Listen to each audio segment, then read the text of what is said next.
दोस्तों, जो व्यक्ति ठान ले कि हमारे जीवन में हमें सफलता चाहिए तो चाहिए, चाहे परिस्थिति कैसी भी हो, उन्हें कोई व्यक्ति नहीं गिरा सकता, उन्हें कोई ग्रह नहीं तोड़ सकता, चाहे समस्या कितनी भी कठिन क्यों न हो। लेकिन बहुत ऐसे व्यक्ति होते हैं जो संघर्ष समस्या से डर जाते हैं, विचलित हो जाते हैं, परेशान हो जाते हैं और हमेशा अपने भविष्य और भाग्य को कोसते रहते हैं और कहते हैं कि हमारे इस राशि में जन्म लेना ही अभिशाप है। लेकिन ऐसा वास्तविक में नहीं है।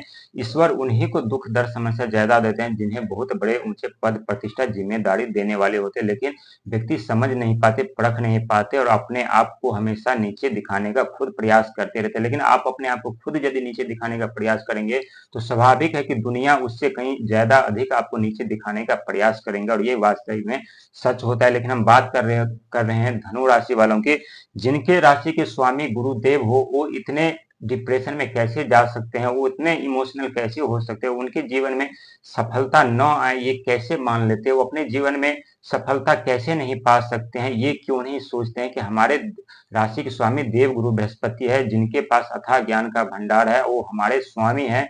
तो हमारे पास ज्ञान का क्यों नहीं है, हमारे बुद्धि सही से कार्य क्यों नहीं करते, हमारे विचार शुद्धि क्यों नहीं होते, हम हमेशा क्यों नेगेटिव सोचते रहते। कहते हैं जो व्यक्ति बार बार जो चीज को बोलते रहते हैं उनके जीवन में वैसे ही घटना घटित होने लगती है। लेकिन जो व्यक्ति समस्या दुख दर्द में रह करके भी हमेशा पॉजिटिव सोचते हैं, हमेशा अच्छे विचार सोचते हैं, उनके जीवन में जरूर अच्छे विचार, अच्छे पॉजिटिव बातें होने लगती है, उनके जीवन में वैसे ही परिवर्तन होने लगते हैं। क्योंकि सारा सोच हमारा दिमाग का है। हमारे अंदर दो तरह के दिमाग होते हैं, एक कॉन्शियस माइंड, एक सबकॉन्शियस माइंड, एक छोटा दिमाग, एक बड़ा दिमाग।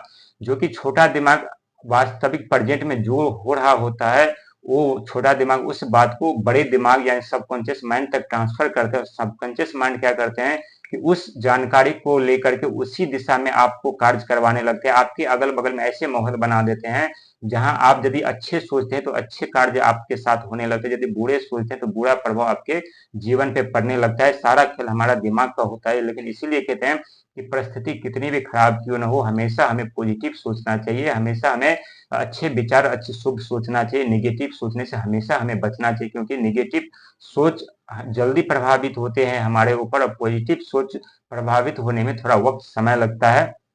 लेकिन हम बात करेंगे करियर के बारे में। आपको बहुत तगड़ा प्रमोशन मिलने वाला है यदि आप नौकरी पेशा से जुड़े हुए हैं, यदि आप वकील हैं, अधिकारी हैं या कुछ ऊंचे पद प्रतिष्ठा पे मिले हुए हैं तो प्रमोशन के चांस यहाँ पे बढ़ रहे हैं, क्योंकि राहु का सपोर्ट आपको मिल रहा है। नए अवसर भी आपको प्रदान होंगे। जो जिस कार्य के बारे में आप बार बार सोच रहे थे, आपको नए अवसर प्राप्त नहीं हो रहा था, आप मेहनत करने के बावजूद भी आपको सफलता नहीं मिल रहा था, तो ये यहाँ पे आपका सपना पूरा हो सकता है। क्योंकि यहाँ राहु और यहाँ बुध है, जो कि राहु अचानक से जीवन में परिवर्तन लाते हैं, सुख सुविधाएं, धन दौलत, वैभव देते हैं। वही बुध व्यापार बुद्धि वाणी के कारक माने जाते हैं। तो ये दोनों का सपोर्ट आपको नए अवसर, प्रमोशन और नौकरी में उन्नति के, तरक्की के रास्ते ये दोनों दे सकते हैं।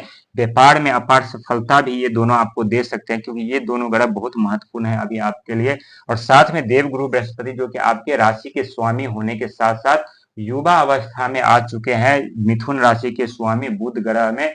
और जहां आपको बुध का सपोर्ट मिल ही रहा है, राहु का सपोर्ट मिल रहा है और देव गुरु बृहस्पति जो युवा अवस्था में आ चुके हैं, तो इसका जबरदस्त फायदा आपको होने वाला है। हर एक क्षेत्र में आपका काम बनते हुए नजर आएंगे, हर एक क्षेत्र में आपके नाम रोशन होंगे, हर एक क्षेत्र में आपकी पहचान बढ़ेगी। जो पहचान आप गवा चुके थे, जो मान सम्मान आप खो चुके थे, जो आपके ऊपर गलत आरोप इल्जाम लगे थे, वो सारे समाप्त होने वाले हैं और आपकी एक अलग सी पहचान बनेगी, अलग सी दुनिया आप खुद बनाएंगे और उस दुनिया का आप अकेला मत राजा होंगे। ये 100% सच है, क्योंकि धनु राशि वाले व्यक्ति काफी संघर्ष मेहनत कर रहे हैं लगभग 8 से 10 साल से, क्योंकि पहले इनके ऊपर शनि के 7.5 आरंभ था और शनि की 7.5 समाप्त होने के बाद 2.5 साल के बाद उनके ऊपर शनि की ढैया आरंभ हो चुके हैं। और ढैया आरंभ होने के साथ साथ सावन का महीना, और सावन के महीने में एक एक नहीं पर लगभग 6 ग्रह का राशि गोचर, तो किसी का उदय होना तो किसी का अस्त होना, ये आपके लिए बहुत बड़ा वरदान साबित होगा। और ये 100% सच है और ये मैं नहीं कह रहा, ये आपके ग्रह गोचर कह रहे हैं। क्योंकि हर एक व्यक्ति अपने बारे में, अपने बच्चों के बारे में, अपने भविष्य के बारे में सोचते हैं, अपने नौकरी के बारे में सोचते हैं, अपने व्यापार के बारे में सोचते हैं और सोच सोच करके बहुत ऐसे व्यक्ति जो डिप्रेशन में चले जाते हैं और बहुत व्यक्ति है जो सोच सोच करके बहुत आगे उन्नति कर लेते हैं। लेकिन जब कहते हैं समय जब करवट लेती है तो बहुत कुछ बदल जाते हैं, या तो पॉजिटिव बदल जाते हैं या नेगेटिव बदल जाते हैं, या तो अशुभ बदल जाती है, शुभ बदल जाते, लेकिन अशुभ जो बदल रहा था, जो समय था वो समय जा चुका है। अब शुभ का समय होगा, क्योंकि समय आपकी तकदीर, आपका भाग, आपका भविष्य करवट ले चुका है और हर एक सपना आपका सच होगा, इसमें कोई कहने वाली बात नहीं, क्योंकि 6 ग्रह का सपोर्ट आपको मिल रहा है। और साथ में जो बुध जो तहलका मचाए थे आपके जीवन में, बिजनेस, व्यापार, नौकरी, परिवार सब बर्बाद कर दिए थे, परिवार में कलह उत्पन्न हो रहा था, आपस में मेल तालमेल सब खत्म हो गया था, वो अब समाप्त होने वाले हैं। साथ ही केतु का सपोर्ट भी आपको मिलने वाले हैं, क्योंकि केतु का